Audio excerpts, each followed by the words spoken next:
se inscreva no canal, curta e compartilhe.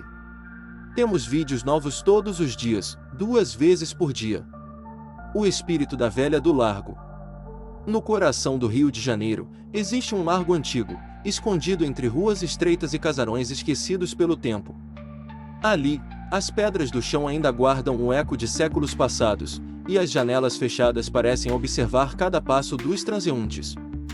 Durante o dia, o local é apenas um ponto de passagem, mas à noite, transforma-se em território de medo. Dizem os moradores mais antigos que uma velha costumava sentar-se em um banco de madeira no centro do largo.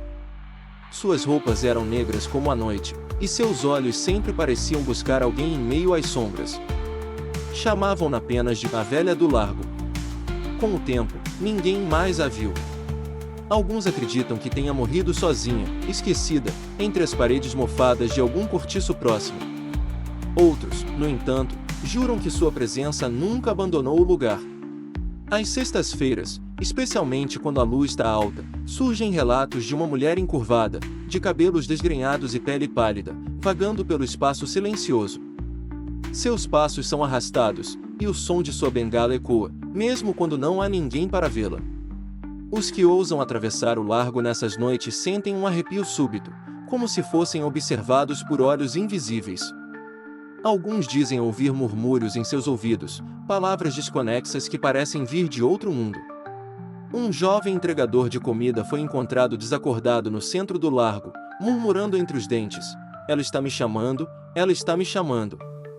Desde então, ninguém ousa passar por ali sozinho após a meia-noite. O mistério cresce a cada relato, e a figura da velha parece ganhar vida própria. O largo, que já foi apenas uma praça esquecida, agora é evitado como se fosse amaldiçoado. E nas madrugadas silenciosas, quando o vento sopra entre os casarões, há quem diga que uma risada rouca e arrastada ecoa do nada, gelando até os ossos dos que se aproximam. Um grupo de adolescentes, em busca de adrenalina, decidiu desafiar a lenda. Era noite de lua cheia, e as ruas estavam vazias. Com os celulares em mãos, prometeram filmar qualquer coisa estranha que aparecesse. Entraram no largo rindo, mas a atmosfera pesada logo os fez silenciar. O vento parecia parado, e o ar era mais frio do que em qualquer outra parte da cidade. O banco de madeira estava lá, iluminado pela luz fraca de um poste que piscava intermitentemente. De repente, um dos garotos apontou para o banco. Jurava ter visto uma figura sentada ali. Os outros riram, mas quando olharam juntos, perceberam a silhueta de uma velha, encurvada, imóvel. Um deles, mais corajoso, aproximou-se com a câmera ligada. A lente captou apenas o banco vazio. Mas ao voltar-se para os amigos, todos estavam pálidos, afirmando que a velha ainda estava ali, bem atrás dele. Um grito ecoou pelo largo, e a gravação terminou abruptamente. No dia seguinte, apenas um dos adolescentes voltou para casa, em estado de choque.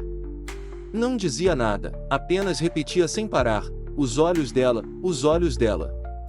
A polícia investigou o caso, mas nunca encontrou provas de crime. O vídeo recuperado estava distorcido, cheio de estática, mas no último segundo podia-se ver uma sombra encurvada levantando-se lentamente. Desde então, a lenda da velha ganhou mais força. Agora, não era apenas um sussurro entre vizinhos, mas uma história que corria pelas redes sociais, assustando até mesmo os mais incrédulos. O largo tornou-se sinônimo de terror, e cada noite parecia atrair mais e mais escuridão. E a velha, seja espírito ou maldição, parecia se alimentar do medo dos vivos. Os moradores começaram a perceber que não era apenas o largo que estava amaldiçoado, mas também suas casas próximas. Objetos mudavam de lugar, portas batiam sozinhas, e vozes femininas eram ouvidas chamando por nomes que ninguém reconhecia. Uma senhora que morava ao lado jurava ver, todas as noites, uma sombra parada diante de sua janela, imóvel, apenas observando. Quando reunia coragem para olhar mais de perto, a figura desaparecia. Um pastor local tentou abençoar o largo, reunindo um pequeno grupo para orações. Mas durante a cerimônia, uma ventania súbita apagou as velas, e uma gargalhada rouca ecoou, dispersando os fiéis em pânico. Com o tempo, o comércio ao redor foi fechando. Ninguém queria permanecer em um lugar tomado por desgraças. O largo, que já era esquecido, tornou-se um espaço de silêncio absoluto, como se até os pássaros evitassem sobrevoá-lo. Um historiador investigou os arquivos antigos da cidade e descobriu que, há mais de um século, uma mulher havia sido acusada de feitiçaria naquela mesma região. Ela teria sido expulsa, mas jurou que voltaria para amaldiçoar os descendentes dos que a condenaram. A descrição dessa mulher coincidia perfeitamente com a da velha vista no largo: roupas escuras, cabelos desgrenhados e uma bengala sempre em mãos. O historiador tentou divulgar suas descobertas, mas morreu subitamente em circunstâncias misteriosas, encontrado sem vida justamente no banco de madeira do largo. E assim, a lenda deixou de ser apenas superstição e ganhou contornos de maldição ancestral. Um jovem jornalista decidiu transformar a história em reportagem. Armado com câmeras, microfones e coragem, entrou no largo sozinho numa madrugada silenciosa. No início, gravava com confiança, descrevendo o cenário sombrio. Mas, à medida que avançava, sua respiração começou a ficar pesada, e ele passou a suar frio, mesmo com o ar gélido. De repente, a câmera captou uma sombra atravessando o fundo da cena. O jornalista virou-se, mas nada havia ali. A cada passo que dava, o som de uma bengala ecoava atrás dele, mesmo sem ninguém à vista. Tentou manter a calma, mas o desespero foi inevitável quando ouviu claramente uma voz feminina sussurrar seu nome. Ele correu em direção à saída, mas a rua parecia se alongar sem fim. A gravação terminou com o jornalista caindo, gritando por socorro. Seu corpo foi encontrado dias depois, encostado no mesmo banco onde a velha costumava sentar. O material gravado foi parcialmente recuperado, mas as últimas imagens mostravam claramente uma mulher encurvada aproximando-se da câmera, com olhos negros e vazios como um poço sem fundo. A reportagem nunca foi publicada, mas os rumores se espalharam rapidamente.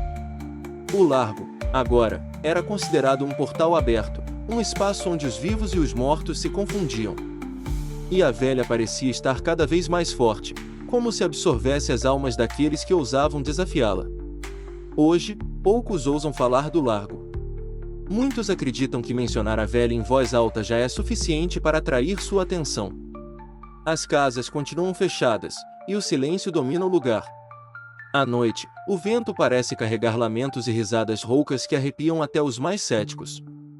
Alguns curiosos ainda tentam desafiar a lenda, mas raramente voltam. Os que retornam jamais são os mesmos, marcados por olhares vazios e falas desconexas. Dizem que a velha espera por alguém específico, um herdeiro dos que a condenaram no passado. Até encontrá-lo, ela assombrará o largo, arrastando consigo todos os que cruzarem seu caminho. O banco de madeira, embora gasto e quebrado, nunca foi removido. Quem tenta destruí-lo sofre acidentes misteriosos, como se a velha protegesse aquele espaço com fúria. Há rumores de que em noites muito silenciosas, a figura encurvada não apenas aparece, mas se aproxima de quem ousa olhar por muito tempo. Seus olhos negros, vazios e fundos, parecem sugar a alma de quem os encara. E assim, o largo permanece amaldiçoado, um território de medo e escuridão no coração do Rio de Janeiro. A velha continua lá, esperando, observando, rindo de cada nova vítima que ousa atravessar seu caminho. História por J.P. Romano. Se você sente que essa história merece continuar sendo contada, considere nos apoiar no Apoia-se. Com sua ajuda, podemos trazer mais histórias sombrias como esta à tona, explorando os mistérios que assombram nossa imaginação. https://apoia.se/aleatoriode. Faça parte do nosso grupo secreto do Telegram, faça sua carteirinha de fã enviando um e-mail com o nome completo e foto para o e-mail aleatoriodoriginal@gmail.com.